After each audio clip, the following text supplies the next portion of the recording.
being understood actually. The discovery of the system, however, is already revealing clues that have bolstered the personal stories of relief. The areas of the brain that control nausea and vomiting, chronic pain, and epileptic seizures all have cannabinoid receptors. What do these things do? Well, in the brain and the nervous system, the cannabinoid system seems to exert kind of a dampening effect. It's kind of an internal, like to think of it as a neurological shock absorber. And when they looked in other animals, they found these receptors were present in basically all animal species. So why do dogs and monkeys, for example, need to have cannabinoid receptors? They must be playing a very critical role in trying to maintain some of the physiological functions. The whole development of the fact that there are cannabinoid receptors in endocannabinoids has really given drug companies and pharmaceutical investigators a lot of opportunity to try to manipulate the body's own cannabinoid system. That's because now they can create synthetic drugs that target the receptors instead of taking chemicals from the plant. By avoiding the plant, they get around the controversies and complications of its Schedule I status.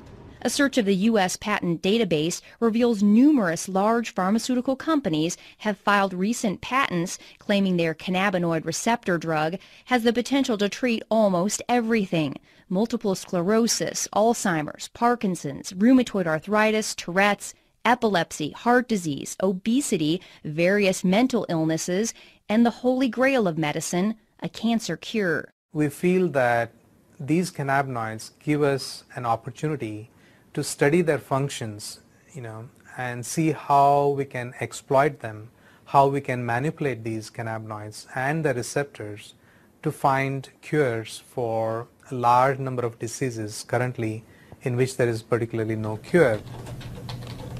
As an immunologist, Dr. Nayager Kadi and his researchers at the University of South Carolina are exploring the impact cannabinoids and the CB2 receptors have on the human immune system. Both U.S. reports on marijuana found the cannabinoids do suppress the immune system, and previously this was seen as a concern.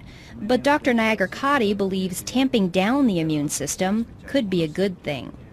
Is a concern, but Dr. Nayager Kadi believes tamping down the immune system could be a good thing. There are about 80 different autoimmune diseases, and basically autoimmune diseases are triggered by your immune system going haywire, getting hyperactivated and destroying certain cells and certain tissues. In multiple sclerosis, for example, the immune system suddenly begins attacking the brain and the spinal cord. Rheumatoid arthritis and lupus are similar diseases caused by the chronic inflammation associated with an immune system gone amok.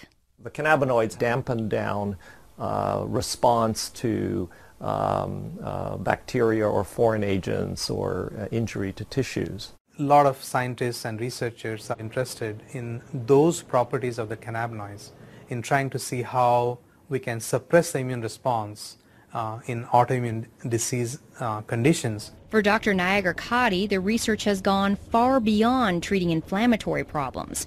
He's narrowing in on the potential of cannabinoids to kill immune cells that have mutated and become cancerous. Once they become cancerous, they no longer die a normal cell death. Instead, they begin growing and spreading uncontrollably. We were one of the first labs to demonstrate basically that not only the immune cells, the normal immune cells express these cannabinoid receptors called the CB2 receptors, but also that when these immune cells get transformed and they become cancer, to our surprise we found that these cancer cells continue to express these CB2 receptors. This was an exciting discovery because the CB2 receptor can act like a target for the cannabinoids. Once they bind with the receptor, they can tell the cancer cell to die. So basically telling the cells basically to commit suicide, and that's what they do. And we demonstrated that that would be the mechanism by which the cannabinoids can kill the cancer, and therefore it can be used effectively as an anti-cancer agent. Dr. Nayager Kadi and his researchers were able to eradicate almost 100% of the cancer in test tubes. But they were skeptical they would see similar results when they moved on to tumors in mice. To our surprise, we found that almost 25 to 30% of the mice completely rejected the tumor. They were completely cured. And in addition, we found that the remaining mice also, there was a significant reduction in the volume or the size of the tumors as well. The lab results have been so promising that Dr. Nagarkoti is beginning clinical trials with leukemia patients. There's no doubt in his mind that the cannabinoids, either from the plant or lab created, will play a major role in medicine in the future. I feel that in the next 5 or 10 years, there is going to be exponential growth in cannabinoid research. It's an area where both the critics and the advocates agree. Scientists are now well on their way to developing medicines based on the cannabinoids. It begs the question, however, will modern medicine eventually make the marijuana plant obsolete? No, it will not. In fact, it will only enhance it. Okay, because now it's more proof that the plant really does work. Okay, and instead of spending $600 a month on buying the pharmaceutical drug, I can grow my own plants. I don't want them to ever take the choice away, because I don't know how long it's going to be before they really find out exactly what is working for me or for others. And right now, having the raw plant available is the best solution, because you have all of it there. You don't have just what they've isolated, just what they've decided is important now. Let's keep it in the corridors of science. Let's keep it in the FDA. Let's do what needs to be done, which is careful, longitudinal, placebo-controlled, crossover, head-to-head studies, and see where it falls out. But let's deliver what's really medicine. That is the individual cannabinoids. They may come across some things that are better than herbal marijuana for one thing or another, and good luck to them. I'd love that. But I never want to see compromised the capacity of people to use herbal marijuana, whether it's because the drug that they've come up with is much more expensive, or it doesn't do as well, or whatever the reason. That people should always have herbal marijuana available to them without any constraints from the law. Patients say for now the question is irrelevant. Science has not yet given them the opportunity to choose between an effective pill or the plant. This is something where I have no other medical alternative to treat this condition. I have exhausted all of modern medicine's alternatives, and they have really screwed my body up. She says cannabis has allowed her to hold down 2 jobs and make plans to go back to school and finish those last credits. There is so much promise now where there was none before. Without the 10 to 12 cannabis cigarettes a day, I would not be working. I most likely would be on disability. I'd be homebound, and I'd be a drain on society versus a productive member of society. The federal program that allows Irvin Rosenfeld to legally use marijuana for chronic pain was shut down in 1992.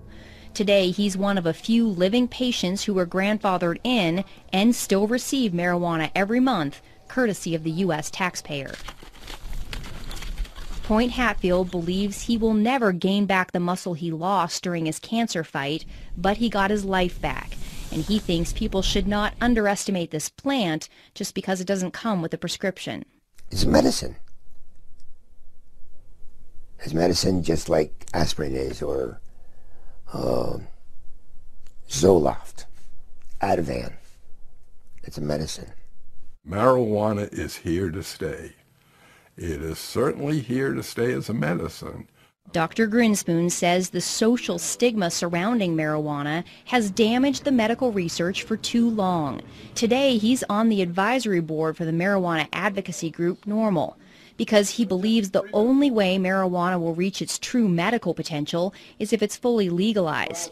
He's felt this way since the 70s, when he predicted the medical promise of cannabis would lead to a repeal of the prohibition in less than a decade. For years, I waited for my prophecy to come true, and I despaired that I would never see it in my lifetime. And I'm 82 and I have cancer now, so I'm not sure I will, but at least I'm seeing, this boat was dead in the water for all the years I was running around testifying, so forth. Nothing. And now, since medical marijuana, wow, are we making progress. Well, you're going straight to the heart of the issue, which really is the medical excuse movement is a means to get the camel's nose under the tent. The folks that are pushing the medical excuse movement really come from the medical legalization movement. I think it's not helpful to brand people's motivations. It may be the case that there are some people out there who really are trying to legalize marijuana under the cloak of medicine. I don't happen to be one of them. I'm more interested in seeing if there is a medical indication here, and if there is, I think it is a social responsibility to provide that for people who are suffering. The scientists are not here to make, like policy decisions, but our goal is to find out the truth. To that end, the American Medical Association and the American College of Physicians have taken positions that marijuana should be moved off of Schedule I to make research on the cannabinoids easier. We who are involved in the science sort of wish that science would become more of a dominant driver in the messaging, as opposed to politics, religion, and ignorance and fear. I like to say it's time to have more light than heat on the subject, and clear away the smoke here. When you strip away the smoke of the social and political issues, one thing is clear. After decades of controversy, conjecture, and limited research, we have arrived at last in the realm of science. We know more about the secrets of this complex plant than at any other time in history. The only question now is where that knowledge will take us.